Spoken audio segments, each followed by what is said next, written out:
सत्ता में बैठे लोग आग में घी डालने का काम कर रहे हैं। उनकी जुबान से ऐसी बातें निकलती हैं जो नफरत को और बढ़ावा देती है। मैं इस सदन से दुनिया भर के अल्पसंख्यकों की आवाज उठाना चाहती हूँ, लेकिन आज ऐसा लगता है जैसे संविधान की किताब तो है पर इसे चलाने वालों का ईमान गुम हो गया है।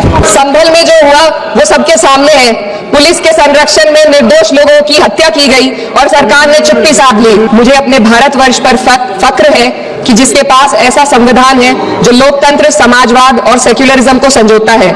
लेकिन आज ऐसा लगता है जैसे संविधान की किताब तो है पर इसे चलाने वालों का ईमान गुम हो गया है। आज हिंदुस्तान में हर वर्ग को किसी न किसी चुनौती का सामना करना पड़ रहा है, मगर अल्पसंख्यक खासतौर पर मुसलमानों पर जो कहर टूटा है वो किसी से छुपा नहीं है। ये लोग सिर्फ अपने मजहबी पहचान की वजह से निशाने पर हैं।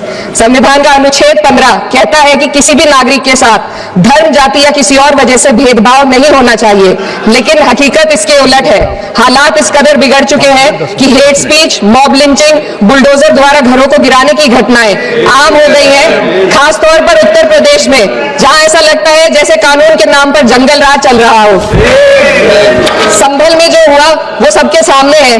पुलिस के संरक्षण में निर्दोष लोगों की हत्या की गई और सरकार ने चुप्पी साध ली। अल्पसंख्यकों पर हिंसा बढ़ती जा रही है, मगर सत्ता में बैठे लोग या तो आंखें मूंदे हुए हैं या फिर इन घटनाओं को बढ़ावा दे रहे हैं। हद तो तब हो जाती है जब न्यायपालिका की बात भी अनसुनी कर दी जाती है। सुप्रीम कोर्ट में मॉब लिंचिंग पर 11 सूत्रीय निर्देश जारी किए थे। इसमें साफ कहा गया था कि राज्य सरकारें और पुलिस इस तरह की घटनाओं को रोकने और दोषियों पर सख्त कार्रवाई करने के लिए जिम्मेदार है, लेकिन आज भी इन निर्देशों पर अमल नहीं हो रहा है। हाल यह है कि मॉब लिंचिंग को रोकने की बजाय सत्ता में बैठे लोग आग में घी डालने का काम कर रहे हैं। उनकी जुबान से ऐसी बातें निकलती हैं जो नफरत को और बढ़ावा देती है। यह अशांति अब इतनी गहराई तक फैल चुकी है कि हमारे समाज के धर्मनिरपेक्ष चरित्र पर गंभीर सवाल उठ रहे हैं। साल की शुरुआत में ही कई राज्यों में दुकानदारों को अपने नाम बोर्ड पर लगाने के लिए मजबूर किया गया। इसे सेहत और सुरक्षा के कानूनों का हिस्सा बताया गया, मगर असल मंशा कुछ और थी। ये कदम खास तौर पर मुसलमान दुकानदारों को निशाना बनाकर उठाया गया ताकि उनकी रोजी रोटी पर चोट की जाए। पिछले हफ्ते मुरादाबाद में एक मुस्लिम डॉक्टर को हिंदू बहुल्य मोहल्ले में घर खरीदने पर विरोध झेलना पड़ा। वजह बताई गई कि इससे मोहल्ले की सामाजिक शांति बिगड़ जाएगी। अब आप ही बताइए, क्या ये वजह सही है, जायज है? असल में ये छोटी बड़ी घटना इस बात का सबूत है कि सांप्रदायिकता को बढ़ावा देने वाले बयान और नीतियां हमारे समाज को अंदर से खोखला कर रही है। उत्तर प्रदेश में यति नरसिंहन ने बेहद घटिया बयान दिया, लेकिन सरकार इन बयानों पर कोई कार्रवाई नहीं कर रही। हेट स्पीच न केवल जनमानस के विचारों को प्रदूषित करती है, बल्कि इससे अब संवैधानिक पदों पर बैठे लोगों को भी प्रभावित कर दिया है। अभी हाल ही में माननीय उच्च न्यायालय इलाहाबाद के माननीय न्यायाधीश ने ऐसे बयान दिए जिसका संज्ञान खुद सुप्रीम कोर्ट को लेना पड़ा। संविधान के अनुच्छेद 29 और 30 ने अल्पसंख्यकों को उनके मजहबी और सांस्कृतिक हक दिए हैं ताकि वो अपनी पहचान को बचा सके और अपने संस्थान चला सके, लेकिन आज उन्हीं हकों पर हर तरफ से चोट की जा रही है। वक्फ जैसे बिल लाकर उनके धार्मिक अधिकारों को छीनने की कोशिश की जा रही है। आज अल्पसंख्यक समुदाय को संविधान द्वारा दिए गए अपने बुनियादी अधिकार पाने के लिए लंबी लड़ाई लड़नी पड़ रही है। ऐसे कई मामले अदालत ने न्याय देकर संविधान की रक्षा की है, लेकिन अदालती प्रक्रिया में जो समय लगता है उसकी वजह से देश के सामाजिक ताने बाने को भारी नुकसान उठाना पड़ता है।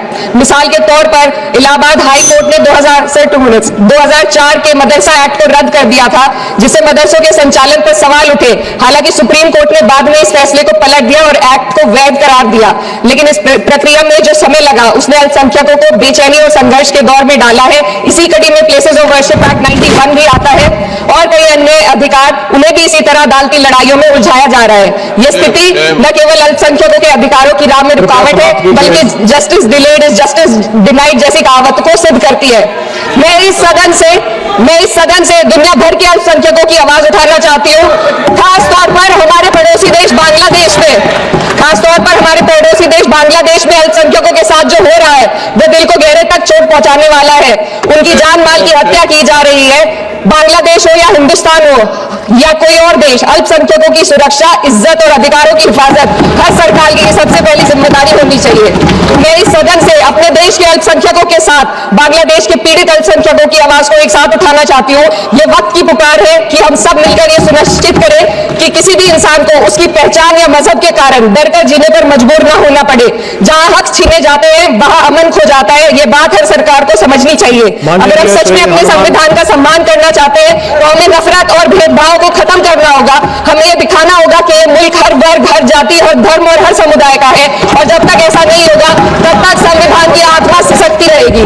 सर, अपनी बात को खत्म करते हुए मैं एक शेर अर्ज करना चाहती हूँ। ये दाग दाग उजाला, ये शब गजीदा शहर, वो इंतजार था जिसका, ये वो शहर तो नहीं। लेकिन अगर इस सदन में बैठे हम सभी सदस्य ये ठान ले कि हमें संविधान के मूल्यों को लागू करना है और उसे लागू करने का प्रयास करें तो वो सुबह जरूर आएगी, जिसके लिए लाखों भारतवासियों ने अपने जानों की कुर्बानी दी।